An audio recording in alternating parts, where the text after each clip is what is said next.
Want to buy Norwich's aspirin, where we make a very low markup, but it's a good item for advertising, against Bayer aspirin at 39 cents, where we do not lose money, we will thank you for either one that you buy and take our chances at the moment you come in our store and see the values and on every item, not just on a few drug items on a circular, which many stores have been led, many stores, large stores, chain stores, and smaller chains have been led to meet a 3-day sale, Thursday, Friday, and Saturday, or any other 3 days in a week. Well, I believe in equality. I think every day of the week is as good as each other. So our sales are every day. 3-day sales have been created and caused. Let's stay on fair trade, Lenny. Let's not worry about other stores. I just like to keep on fair trade. Now, you have it this way, ladies and gentlemen. You heard Mr. Morton, now you hear Mr. Rodman. I wish someday we can get them both together. I know that Mr. Morton's sitting at home tearing out the last remaining hairs. I can say this because we're very dear friends. Matter of fact, that's probably him now. But I can imagine it. But Mr. Morton, I can't help it. If you were here, you could give him a much better argument than I, because you know I'm on his side. I can't figure out any other way. I would say this, ladies and gentlemen. I'm quite sure that most of these discount stores, and I'm quite sure Mr. Rodman's included, have many, many things in their stores which are not brand names, which are pure, maybe sometimes as good as the brand names, I don't know, on which he makes a much bigger markup than the penny or penny and a half he tells us he makes on Bayer aspirin. And if you buy that, that's where he can make his markup.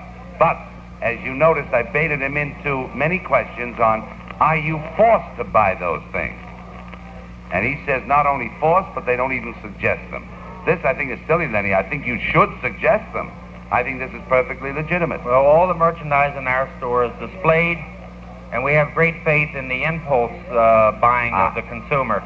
We place the merchandise, mark it with signs attractively, and present this merchandise, and if you leave customers shop at leisure, this is a success that customers can buy the items just browsing around the store. If, however, they would need any assistance, we will be only too glad to loan the assistance that is available in our store, which many times, that I'm very proud of, will exceed and surpass the stores that are so-called full prices. Let's talk fair trade on it.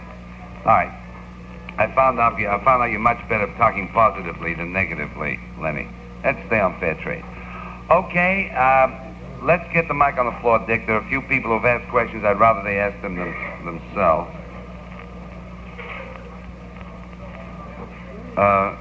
This question about public relations, was it for me or Mr. Rodman? For Mr. Rodman? All right, we'll ask it. Get the mic over there, Dick. But while he's getting the mic over, ladies and gentlemen, be a happier person, enjoy the richness of life, and you're only as old as you feel. You've heard these expressions many times. Why, I actually know people, matter of fact, we talked about one a few minutes ago with Lenny. I know a fellow who's over 50 with more energy than anybody I know. And this fellow told me once that he takes vitamins. Now, I know that a lot of you folks have wanted to take vitamins.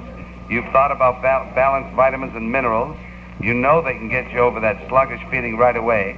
So if you'll put $3 in an envelope with your name and address, mail it to Steve Allison, WWDC, Washington, I will send you, direct from the laboratory, Super M39 vitamins. So if you're a sometimes person is a fellow who takes vitamins every so often. Maybe you're from Missouri and would like to be shown that new vitamin mineral discoveries really work safely and naturally. If you are, let me hear from you. Put $3 in an envelope, mail it to Steve Allison, WWDC, Washington. I'll take care of the rest. All right? Then isn't your success to a certain degree determined by your open-mindedness to public relations? Did you get the question, Lenny? I heard the gentleman, but you don't quite follow it. Would you like His to explain that? open-mindedness to public relations. In other words, your appearance right here tonight is a proof of the way you feel about public relations. You're not afraid to get up here and answer any question anybody's liable to throw at you. Well, I think that's a good question, and as I said before, the only people that I want to be judged by in the drug business is the public. Not to be judged by fellow pharmacists in a normal store would not be fair. in my individual operation, I would just care to be judged by the public. All right? He agrees with you. He thinks public relations has a lot to do with his success. All right? Was there somebody else who had a question? Somebody asked for a piece of paper to ask a question. Would you give anybody? Is there anybody here who would like to say anything? Mr. Morton sitting at home saying, I wish I was there tonight. Well, he's invited. Nobody? All right, let's get to the phones with a few questions for you, Lenny. Hello? Hello? They didn't want to ask you a question. Hello? Yes. You want to know where you can get a car repaired with very little down payment. Sounds like Jerry Hurston on the other end of this phone. Hurston's 8-0. Bye-bye. All right, let's have some questions for Lenny Rodman. Hello?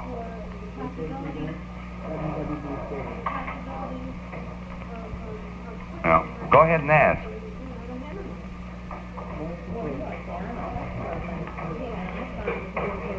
What is a PM item? I explained that. It's something that is not brand named, and for this reason can be purchased at the wholesale level very inexpensively, like a mouthwash or a toothpaste or something like that that's not nationally advertised, and then a store like Discount Drugs can buy them at a very low price and can sell. Let's say that an item costs 40 cents, even at the discount price. Lenny can sell the no-name item for a quarter and make much more than he does when he sells the name item for 40. This is a PM, a push merchandise. This is what the discount people like to sell. Now, under the Pure Food and Drug Administration, you must rest assured that these are good, strong, pure items, just that they don't have a name. Well, you know about the Pure Food and Drug Administration. The argument against that is how many detectives and how many investigators do they have? Maybe some of these things aren't so good.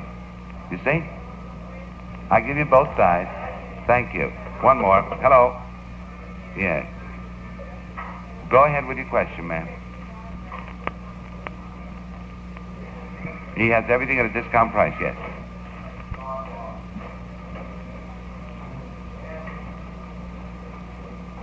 You say there is an item that cannot be sold at a discount price? Not in the District of Columbia, ma'am. That can only be in a state which has fair trade laws. Maryland has fair trade laws. You come over, if you're in Maryland, come over the district line of 5317 Wisconsin and buy from Lenny. All right. Thank you. Anything you want to add before I let you go? Good night, Buddy Robertson. Good night, Jules Resnick and Mrs. Resnick and Willie Wilson. What do you got to say before I let you go, buddy? Many people like to ask the question, just how does a discount store operate? I would like to explain very simply as a summary, and I'm going to leave in closing, that the policy of a discount store is simply based on volume. Any normal drugstore would operate at an ideal markup of an overall 35% gross profit. In the discount business, it's very simple. We simply cut that general profit in half, which means by arithmetic you must sell 2 items against 1, which would put you in the same position as if you ran a normal store.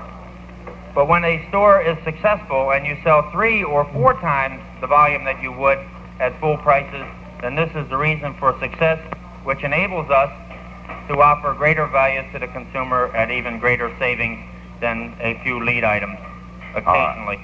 Okay, there's also this other item that